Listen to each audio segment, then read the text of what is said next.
Good morning students. आज की class रहेगी ऑक्सीडेशन एंड रिडक्शन पे। तो चलिए समझते हैं ऑक्सीडेशन एंड रिडक्शन होता क्या है। जी हाँ, the reaction where oxygen is added to an element और atom is called oxidation reaction.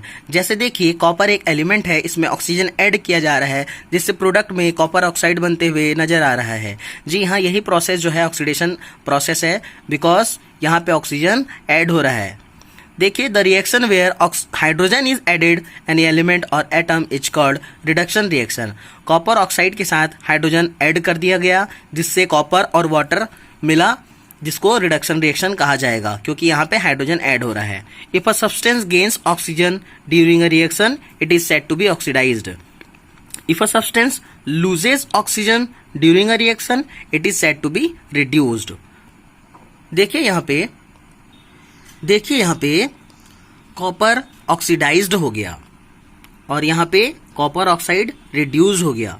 तो जब भी रिडक्शन होता है और ऑक्सीडेशन होता है तो क्या होता है, देखिए, जब कॉपर ऑक्सीडाइज्ड हुआ तो कॉपर के साथ ऑक्सीजन ऐड हुआ, और जब कॉपर ऑक्साइड के साथ हाइड्रोजन ऐड किए तो कॉपर ऑक्साइड का यहाँ पे रिडक्शन कॉपर में हो गया।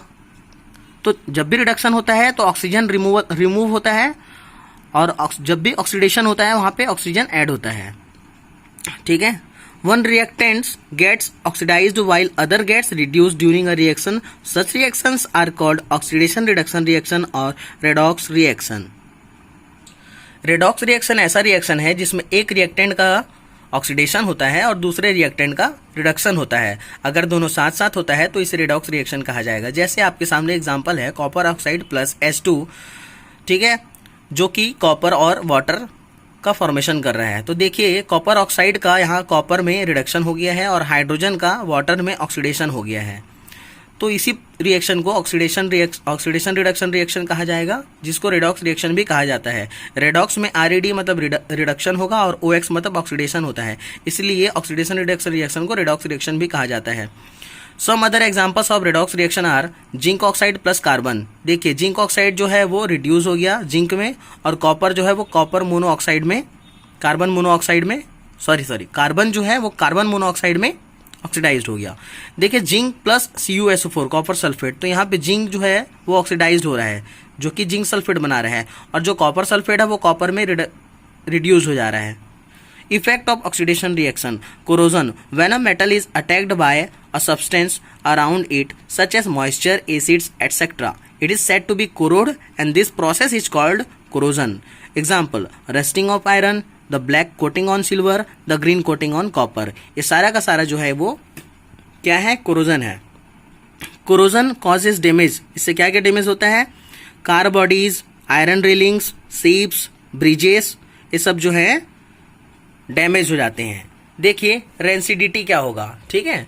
तो rancidity is the development of unpleasant smells in fats and oils in which fats and oils are oxidised and get spoil.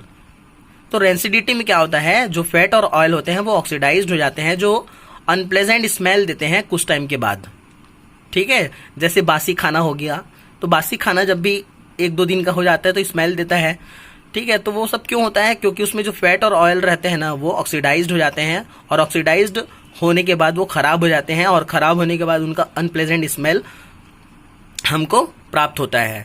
Antioxidants are added in food containing fats और oils for prevention. तो देखिए, जिस भी food में fat और oil होता है उसमें हम एंटीऑक्सीडेंट्स को कंटेन करके रखते हैं जिससे कि हमारा फूड बच जाए, खराब ना हो। ठीक है, एंटीऑक्सीडेंट्स होता क्या है, जैसे आप लेस कुरकुरे खाते हो तो उसमें नाइट्रोजन गैस डाल दिया जाता है, तो वो नाइट्रोजन गैस खराब होने नहीं देता है आलू के चिप्स को। ठीक है, तो लेस को खराब होने नहीं देता है, इसका मतलब ये है कि वो एक एंटीऑक्सीडेंट जैसे काम कर रहा है, और वहां पे नाइट्रोजन गैस हमारा एंटीऑक्सीडेंट्स होगा।